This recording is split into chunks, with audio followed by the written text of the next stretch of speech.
Olá, eu sou Hilton Santos e sejam todos muito bem-vindos aqui no canal, que tem por objetivo contar histórias bíblicas em uma linguagem acessível a todos.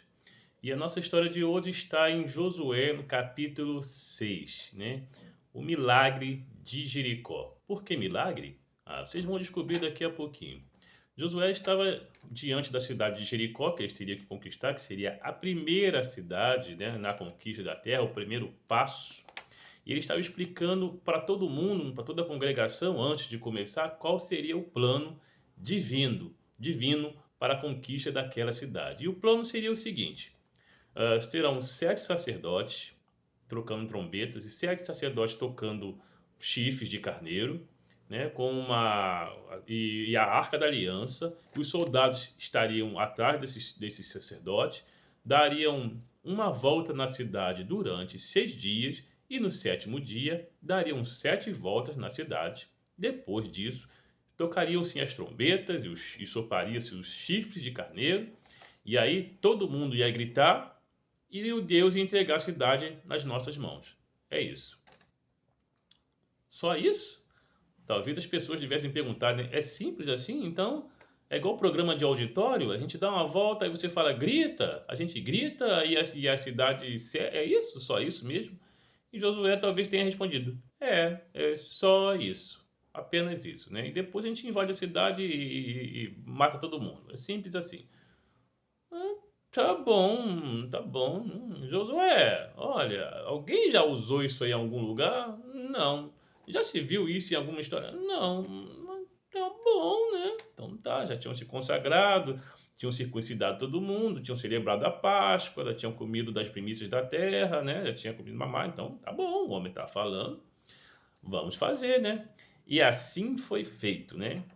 Eles começaram a reunir os sacerdotes com as 7 trombetas, os 7 chifres, a Arca da Aliança e um monte de soldados deram a volta na cidade durante um dia. No dia seguinte, de novo, deram a volta na cidade, tocando aquelas trombetas.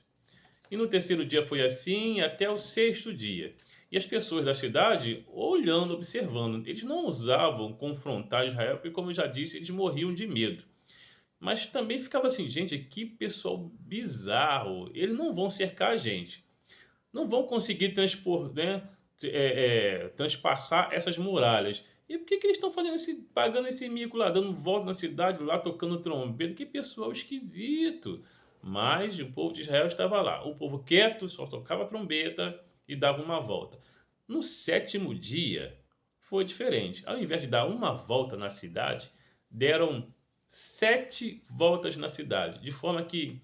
E o povo era tão numeroso, o povo de Israel. E como eu já disse, só das 2 tribos e meia já davam 40 homens armados, né? Então, a quantidade de pessoas abraçavam a cidade, o círculo fechava em volta da cidade de pessoas, né?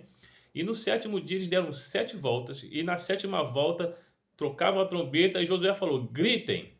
Eu imagino que eu conheço algumas pessoas que adoram gritar, né, que se tivesse lá seria um prato cheio para elas, né? "Ah, grita, agora grita". Aí ela começou a gritar, foi uma gritaria terrível, e as trombetas tocando, e os chifres de carneiro e tocando também. Aí, de repente, a muralha, assim, começaram a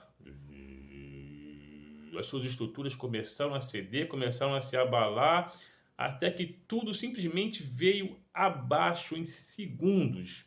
Aquelas muralhas intransponíveis viraram entulho em segundos apenas. Então só tocavam as trombetas e o povo gritou e tudo veio abaixo, como se fosse implodida. Eu acredito que só ali já foi um monte, já detonou um monte de gente, né? Por quê? O muro tinha instalações, tinha casas ali, talvez até comércio. Também havia os soldados que passeavam pela muralha, né, que ficavam ali vigiando o lado de fora pela muralha. Também havia os curiosos que ficavam olhando aquele povo esquisito dando volta na cidade, né, uma vez por dia. E fora, por dentro da cidade, as pessoas que tinham suas atividades que eram mais ou menos próximas à muralha. Então a muralha caiu para dentro, ou seja, matou, só aí foi uma cabeçada para o saco, né? Só nessa daí. Então o fato é que tal mesmo se deu aí, a muralha implodiu e o povo começou a invadir, né, os soldados, cada um de todos os lados, né, porque eles davam a volta à cidade e o ciclo fechou. Então, por todos os lados vinham soldados. Gente, eles arrasaram a cidade. Não sobrou nada e nem ninguém. Salvo, claro, Raabe, né, e a sua família. Pegaram a família de Raabe, a própria Raabe, os pertences deles e levaram para um lugar seguro e o resto foi arrasado, arrasado mesmo, né? Os cientistas até, os arqueólogos que escavaram Jericó, hoje, depois, acharam assim uma coisa interessante, que uma comprovação de tudo isso, porque acharam comida, depósitos de éfode, então, com cevada, com comida, com alimento. Geralmente, quando a cidade era atacada, elas eram saqueadas primeiro e depois eram queimadas. Mas na cidade de Jericó aconteceu um lance estranho, porque simplesmente foi queimada. As únicas coisas que foram tiradas de Jericó foi o ouro, a prata, o bronze e o ferro. O resto, com comida, sem comida, objetos, pertences de valor ou não, não importa. Acabou, tudo foi queimada. A cidade de Jericó é tão importante, era tão importante nos dias de Israel, como é também nos dias de hoje.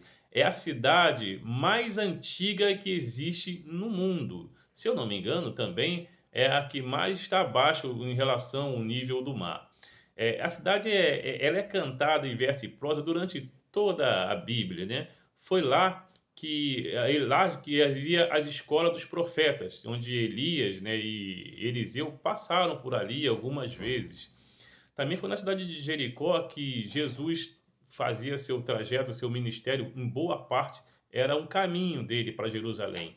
Também foi nessa cidade que Zaqueu, o baixinho, né, subiu no sicômoro para ver Jesus passar. Então a cidade de Jericó ela é uma presença constante durante toda a Bíblia. E hoje, alguns cientistas, alguns arqueólogos tentam explicar esse milagre de Jericó, né? Eles já constataram que realmente a cidade foi implodida. Então, o que poderia ter acontecido? Segundo uma teoria, a cidade foi vítima de um grande terremoto. E aí, depois do terremoto, coincidentemente, ou de forma muito estranha, os soldados estavam lá prontinhos, armados até os dentes, só para entrar na cidade e saquear tudo, queimar tudo. E alguns até fazem uma viagem, né? Uma viagem de fato, uma viagem mesmo, né? Alguns acham que Israel, dentro da Arca da Aliança, tinha uma arma alienígena que solidificava e potencializava o som. Então, a partir do momento que as trombetas tocaram e os chifres de carneiro foram soprados e o povo escandaloso começou a gritar, aquela tal arma foi acionada, aí o som foi ampliado e solidificado, e aí foi lá e derrubou as muralhas, e aí aconteceu toda aquela desgraça toda lá. Então, enfim, viagem, né? Milagres. Milagre de Jericó foi realmente um milagre. E milagre é milagre. Se acontecer algum milagre na sua vida, não tente explicar, não tente entender, apenas aceita, porque foi milagre. E milagres não se explica, apenas se aceita e aproveita. Fique com Deus e pense nisso.